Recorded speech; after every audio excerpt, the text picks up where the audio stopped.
بسم اللہ الرحمن الرحیم قوله تلحق الشیء لما ہوا ہوا. اس جملے کی علامہ امیر ترکیب بیان فرماتے ہیں کہ لما میں ما سے مراد کیا ہے صاحب، پھر اس کے بعد ہوا ہے، پہلے والے ہوا سے مراد کیا ہے اور دوسرے والے ہوا سے مراد کیا ہے.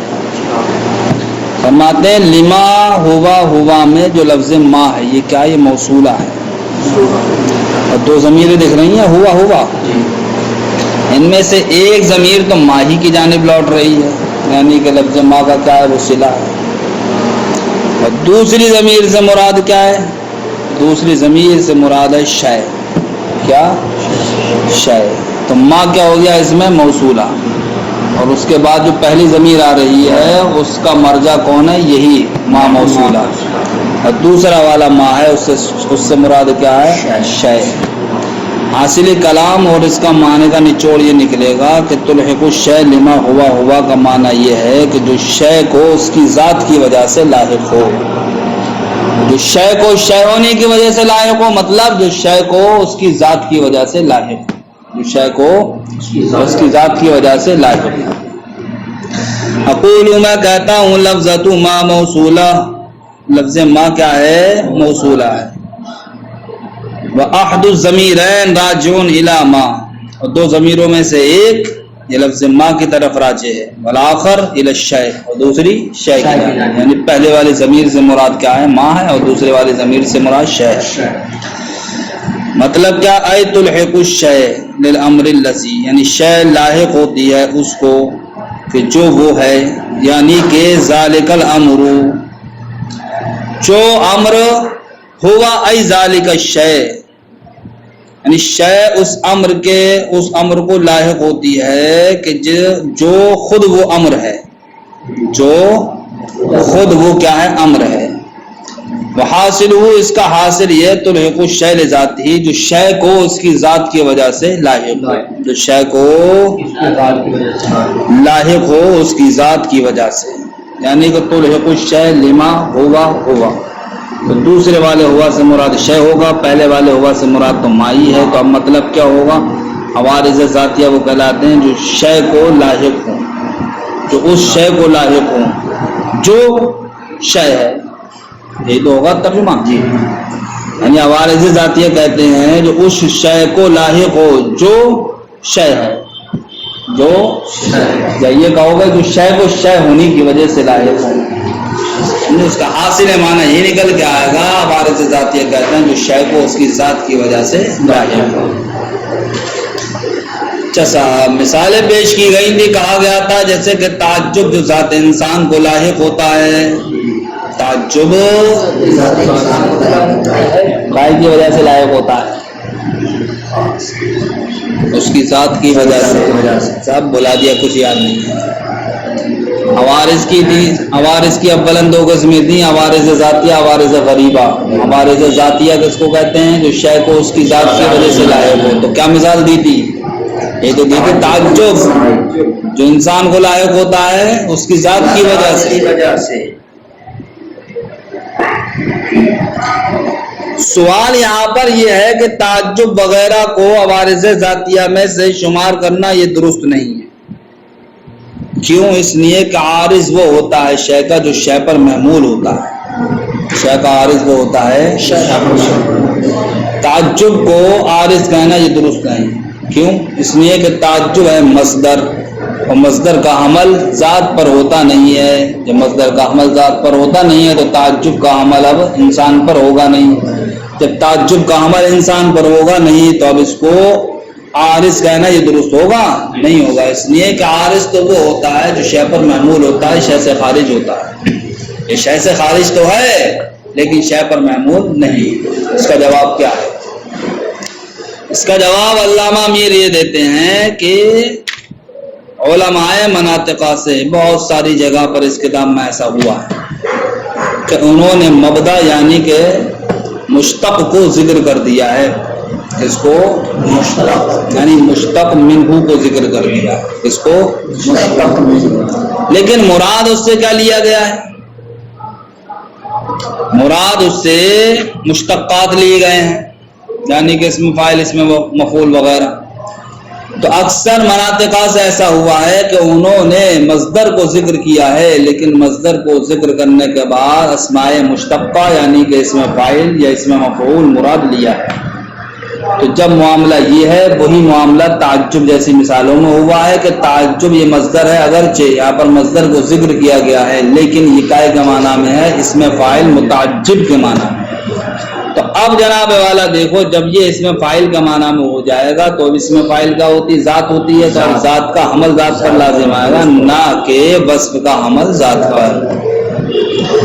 کہتے ہیں اقول میں کہتا ہوں فإن قلت اگر آپ اعتراض کریں العارض للشيء ما يكون محمولا عليه خارجا عنه، شے کے لیے عارض تو وہ ہوتا ہے جو شے پر محمول ہو، شے سے کیا ہو خارج ہو. والتعجب ليس محمولا على الانسان، تعجب کے اندر اگرچہ یہ صلاحیت تو ہے کہ یہ انسان سے خارج ہے لیکن یہ انسان پر محمول نہیں ہوتا ہے.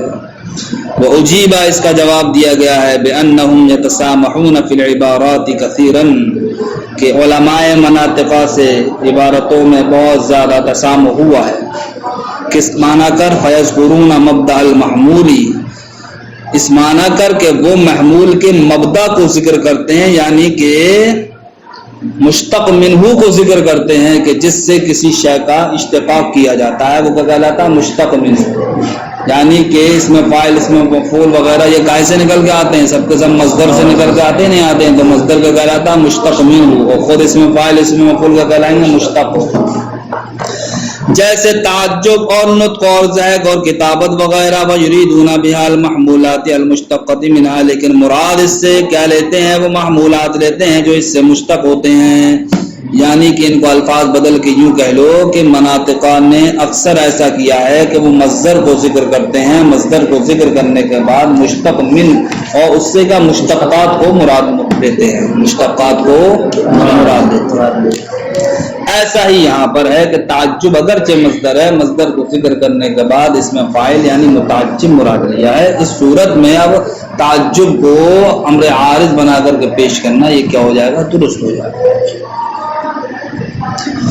اچھا صاحب عارض ذاتیہ کس کو کہتے ہیں صاحب؟ عوارض ذاتیہ ان کو کہتے ہیں کہ شے کو اس کی ذات کی وجہ سے لائے، شے کو اس کی ذات جو اس کی وجہ سے لائے ہوں یا امر خارج مساوی کی وجہ سے لائے ہوں، یہ ایک الگ مسئلہ ہے. بہرحال جب عوارض ذاتیہ وہ ہیں کہ جو کسی شے کو اس کی ذات کی وجہ سے لاحق ہوں، جو کسی شے کو اس کی ذات کی وجہ سے لاحق ہوں گے تو ان عوارض اور اس ذات کے درمیان کوئی واسطہ ہوگا؟ اس کی ذات کی وجہ سے لاحق ہو رہے ہیں تو ذات ہی تو ہے، خود ذات کو لاحق ہونا واسطہ ہی نہیں کوئی. عوارض اور ذات کے درمیان کوئی واسطہ نہیں ہے. جب کسی شے کے درمیان کوئی واسطہ نہیں ہوگا تو وہ شے کیا ہوگی بتاؤ؟ پوشیدہ ہوگی یا ظاہر ہوگی؟ ظاہر ہوگی. لیکن بحث کن سے کی جاتی ہے؟ بحث تو ان چیزوں سے کی جاتی ہے جو پوشیدہ ہوں، بحث ظاہری چیز سے تو نہیں کی جاتی ہے. تو اب معترض کا اعتراض یہ ہے کہ آپ کا یہ کہنا کہ ہر علم بحث ان کے عوارض ذاتیہ سے کی جاتی ہے، تو عوارض ذاتیہ سے بحث نہیں کی جانا چاہیے، اس لیے کہ عوارض ذاتیہ تو ظاہر و باہر ہیں، ان کے درمیان کوئی واسطہ ہی نہیں ہے. بحث تو ان سے کی جانا چاہیے جن کے اندر کیا ہو؟ پوشیدگی ہو. تو پھر عوارض ذاتیہ سے بحث کیوں کی جاتی ہے؟ اس کا جواب دیا جاتا ہے بات جو تم نے کہی ہے وہ سب صحیح ہے، لیکن پوشیدگی اس بارے میں ہے کہ یہ جو عارض ہے جس شے کو یا جس ذات کو لاحق ہوا ہے آیا یہ اس کے لیے ثابت ہے یا نہیں، اس بات میں ہے پوشیدگی. یہ تو طے ہے جناب والا کہ وہ عارض جو ذات کو لاحق ہوتا ہے ان کے درمیان کوئی واسطہ نہیں ہوتا ہے، لیکن پوشیدگی اس بارے میں ہے کہ آیا یہ عارض ذات کے لیے ثابت بھی ہے یا نہیں. تو اب اس بات کو ثابت کرنے کے لیے دلیل کی ضرورت پڑتی ہے، اس لیے عوارض ذاتیہ سے بحث کی جاتی ہے. سمجھ گیا بھائی؟ عوارض ذاتیہ اگرچہ ان کے اندر پوشیدگی نہیں ہوتی ہے، ظاہر و باہر ہوتے ہیں، لیکن ان کو ثابت کرنے کے لیے ضرور پوشیدگی ہوتی ہے اور پوشیدگی کو دور کرنے کے لیے دلیل کی ضرورت پڑتی ہے، اس لیے عوارض ذاتیہ سے بحث کی جاتی ہے. وعلم آپ جان لیجیے ان العوارض التي تلحق الاشیاء کہ وہ عوارض جو اشیاء کو لاحق ہوتے ہیں لذواتیہ ان کی ذات کی وجہ سے لا يكون بينها وبين تلك الاشیاء واسطة في ثبوتها تو جناب والا ان عوارض اور ان اشیاء کے درمیان ان عوارض کے ان اشیاء کے لیے ثبوت میں کوئی واسطہ نہیں ہوتا ہے بحسب نفس الامر کا کے اعتبار سے نفس الامر کے اعتبار سے واما العلم بثبوتها لها رہا جناب والا اس بات کا علم کہ وہ عوارض ان اشیاء کے لیے ثابت ہیں یا ثابت نہیں ہیں فربما يحتاج الى برهان تب ایسی صورت میں بسا اوقات دلیل کی ضرورت پڑتی ہے اسی بات کے پیش نظر عوارض ذاتیہ سے بحث کی جاتی ہے اچھا صاحب قوله كالحركة بالإرادة اللہ قتل الانسان بواسطة انه حیوان عرض ذاتی کی ایک صورت آپ نے یہ بیان کی تھی کہ عرض ذاتی اس کو بھی کہتے ہیں کہ جو کسی شے کو لاحق ہو کس کی وجہ سے اس کے جز کی وجہ سے جو شے کو لاحق ہو اس کے جز کی وجہ سے اس کے جز ہونے کی وجہ سے جیسا کہ آپ نے کیا دکھایا تھا حرکت بالارادہ جو انسان کو لاحق ہوتی ہے کس واسطے سے حیوان ہونے کے واسطے سے اور حیوان انسان کا کیا ہے جز ہے اس کو کیا کہا گیا تھا عرض ذاتی کہا گیا تھا علامہ میر کہتے ہیں اس بات کے قائل کہ صاحب کہ حرکت بالارادہ جو انسان کو لاحق ہوئی انسان کے جزء عام کے واسطے سے عرض ذاتی ہونے کے قائل متقدمین مناطقہ نہیں ہے بلکہ متاخرین مناطقہ ہیں بعد میں سمجھ گئے یعنی کہ حرکت بالارادہ آپ نے اس کو کیسا عرض ذاتی بتایا تھا بتایا جو جز کے واسطے سے شے کو لاحق ہو ٹھیک اس میں آپ نے مثال کیا دی حرکت بالارادہ کہ یہ انسان کو کیا ہوا لاحق ہوا کس کے واسطے سے اس کے جز حیوان کے واسطے سے تو جز کیا ہے جناب والا یہ انسان کی طرف نظر کرتے ہوئے عام ہے یا خاص ہے عام ہے جزو عام کے واسطے سے لاحق ہونے والی شے کو آپ عرض ذاتی کہہ رہے ہو نہیں کہہ رہے ہو تو جزو عام کے اعتبار سے کسی شے کے کسی شے کو عرض ذاتی کہنا یہ جناب والا متاخرین مناطقہ کا مذہب ہے یا متاخرین مناطقہ کا طریقہ ہے حالانکہ یہ طریقہ درست نہیں ہے یعنی جزو عام کے واسطے سے کسی عارض کا کسی شے کو لاحق ہونا پھر اس کو عرض ذاتی میں شمار کرنا یہ طریقہ کس کا ہے متاخرین مناطقہ کا ہے علامہ میر کہتے ہیں یہ طریقہ صحیح نہیں ہے کیوں نہیں ہے اس لیے نہیں ہے کہ عوارض ذاتیہ سے مقصود کیا ہوتا ہے احوال مختصہ کا جاننا ایسے احوال کا جاننا جو احوال کیا ہوں عام نہیں بلکہ خاص تو خاص احوال کو کیسے جانو گے خاص چیزوں سے جانو گے یا عام چیزوں سے جانو گے تو آپ نے تو حرکت بالارادہ کو جو عرض ذاتی بنایا ہے وہ جزو عام کے واسطے سے بنایا ہے تو پھر یہ احوال مختصہ میں سے کہاں ہوگا احوال عامہ میں سے ہو جائے گا نہیں ہو جائے گا اور عرض ذاتی کا مطلب کیا ہوتا ہے کسی بھی شے کے احوال مختصہ کا جاننا تو یہ جناب والا حرکت بالارادہ کے ذریعے سے یعنی کہ اس عارض کے ذریعے سے جو جزو عام کے واسطے سے لاحق ہوا ہے اس کو عرض ذاتی بنانے سے حاصل ہوگا یا جناب والا ان چیزوں کو عرض ذاتی بنانے سے حاصل ہوگا جو چیزیں کیا ہوں خاص ہوں جو چیزیں خاص ہوں گی ان کے ذریعے سے جو کسی شے کو لاحق ہوگا اس کو ہم عرض ذاتی بنائیں گے تب ہم احوال مختصہ کو جان سکتے ہیں اور اگر ہم جزو عام کے واسطے سے کسی شے کو ہم کیا بنا دیں عارض بنا دیں تو ہم یہ نہیں کہیں گے کہ صاحب احوال مختصہ کو جانا ہے بلکہ صاحب احوال عامہ کو جانا یہی تو کہا جائے گا اور حالانکہ مقصد کیا ہوتا ہے عرض ذاتی سے احوال مختصہ کا جاننا اب بتاؤ میرے پیارو حرکت بالارادہ کو پیش کرنا عرض ذاتی میں درست ہوگا نہیں درست ہوگا تو علامہ امیر کہتے ہیں اب عرض ذاتی کی تعریف آپ کو یوں کرنا چاہیے کہ عرض ذاتی کہتے ہیں جو شے کو لاحق ہو اس کے ذات کی وجہ سے یا امر خارج مساوی کی وجہ سے امر خارج اب چاہے وہ امر خارج کیا ہو جز ہو چاہے وہ امر خارج جز ہو یا صرف اور صرف وہ کیا ہو امر خارج اس کے مساوی ہو ارے 3 صورتیں بیان کی نہیں کی تھی عرض ذاتی کی کیا دی ہو تو شے کو اس کی ذات کی وجہ سے لاحق ہو، اس کے جز کی وجہ سے، امر خارج مساوی کی وجہ سے۔ اللہ امیر کے کہنے کا مطلب یہ ہے کہ جز والی صورت کو خارج کر دو، اب صرف اور صرف ذاتی کس کو کہو؟ دو چیزوں کو کہو۔ تو شے کو اس کی ذات کی وجہ سے لاحق ہو، وہ کیا ہے؟ عرض ذاتی ہے۔ تو شے کو امر خارج مساوی کی وجہ سے لاحق ہو، وہ بھی کیا ہے؟ عرض ذاتی ہے۔ بس امر خارج مساوی میں آپ دو شیفیں نکال دو کہ وہ امر خارج مساوی یا تو کیا ہوگا؟ معروض کا جز ہوگا، یا پھر اس سے خارج ہوگا اور اس کے مساوی ہوگا۔ جز کی مثال اب آپ یہ پیش کر دیں جیسا کہ انسان کا اعراض غریبہ کا کیا کرنا؟ ادراک کرنا۔ انسان کا اعراض غریبہ کا کیا کرنا؟ ادراک کرنا۔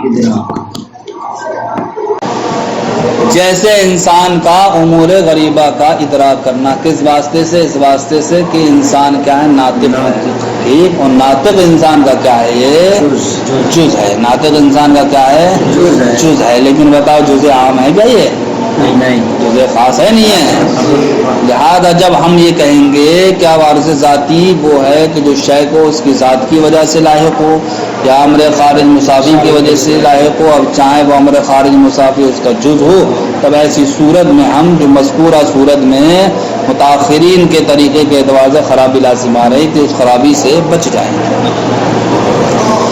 اقول علامہ امیر کہتے ہیں، میں کہتا ہوں طریقۃ المتاخرین، یہ متاخرین کا طریقہ ہے۔ کیا متاخرین کا طریقہ ہے؟ جزو عام کے واسطے سے کسی شے کا کسی کو لاحق ہونا، اس کو عرض ذاتی شمار کرنا، یہ متاخرین کا طریقہ ہے۔ کسی شے کا کسی شے کو لاحق ہونا جزو عام کے واسطے سے، اس کو عرض ذاتی شمار کرنا، یہ کس کا طریقہ ہے؟ انہم یجعلون کے متاخرین جناب والا بناتے ہیں اس کو جو لاحق ہوتا ہے جزو عام کے واسطے سے، من الاعراض الذاتیہ التی، ان اعراض ذاتیہ میں سے کہ جس سے علوم میں بحث کی جاتی ہے، ولیست بصحیحۃ، ان کو اعراض ذاتیہ میں سے بنانا کہ جو شے کو جزو عام کے واسطے سے لاحق ہوتے ہیں، صحیح نہیں ہے۔ کیوں صحیح نہیں ہے؟ اس لیے صحیح نہیں ہے کہ اعراض ذاتیہ سے مقصود کیا ہوتا ہے؟ احوال مختصہ کو جاننا، اور جزو عام کے واسطے سے جس حالت کو ہم جانیں گے وہ حالت کیا ہوگی؟ حوالے عامہ میں سے ہوگی یا حوالے خاصہ میں سے ہوگی؟ عامہ میں سے ہوگی۔ تو جو مقصود ہے عارض ذاتی سے وہ ہمیں حاصل نہیں ہوگا۔ بل الحق، بلکہ حق یہ ہے کہا جائے ان الاعراض الذاتیہ، کہ اعراض ذاتیہ وہ ہیں جو شے کو لذاتی ہے اس کی ذات کی وجہ سے لاحق ہو، لما یصابی ہی، یا جناب والا ایسے امر خارج کی وجہ سے لاحق ہوں جو امر خارج کا ہو اس کے مساوی ہو، سواء کانا جزءا لہو، چاہے وہ امر خارج کا ہو معروض کا جز ہو، او خارج عنہ، یا پھر کیا ہو معروض سے خارج ہو۔ جیسا کہ زہد یہ انسان کو لاحق ہوتا ہے کائے کے واسطے سے؟ اس واسطے سے کہ انسان کیا ہے؟ متعجب ہے۔ متعجب کیا ہے؟ یہ امر خارج مساوی ہے، سمجھ گئے؟ تو زہد یہاں امر خارج مساوی کی وجہ سے لاحق ہوا۔ امور غریبہ کا ادراک جو انسان کو ہوا کائے کے واسطے سے؟ ناطق کے واسطے سے۔ یہ اس واسطے سے ہوا کہ ناطق انسان کا کیا ہے؟ جز ہے، لیکن جزو عام نہیں۔